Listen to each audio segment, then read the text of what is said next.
પછી પ્રભુ યસુ અહીંયાથી રવાનો છો અને રસ્તામાં એણે મત્તી નામે એક આદમીને ભાળ્યો, જે નાકું લીધાવાળી જગાએ બેઠો નાકું લેતો હતો.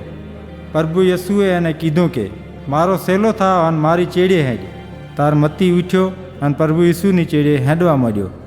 પછી એકવાર જ્યારે પ્રભુ યસુ પોતાના સેલા ભેળો મત્તીની ઘીરે દાવતમાં ખાવા ખાતો હતો અને અલ્લાહી નાકું લીધાવાળા અને બીજા ખરાબ મનખ પણ એ ભેળા એ દાવતમાં ખાવા ખાતા હતા. એ જઈને ફરીસિયાએ પ્રભુ યસુના સેલાને કીધું કે તમારો ગુરુ નાકું લીધાવાળો અને ખરાબ મનખો ભેળો ચમ ખાય છે. પ્રભુ યસુએ એ સાંભળીને અને આ મિસાલ આલી કે હાજા નરુઓને ડાક્ટરની જરૂરત નથી હોતી, પણ બીમારોને એની જરૂરત હોય છે. પણ તમે જઈને જુઓ કે શાસ્ત્રની આ વાતનું શું મતલબ છે કે હું બલિદાન ના પણ દયા પસંદ કરું છું.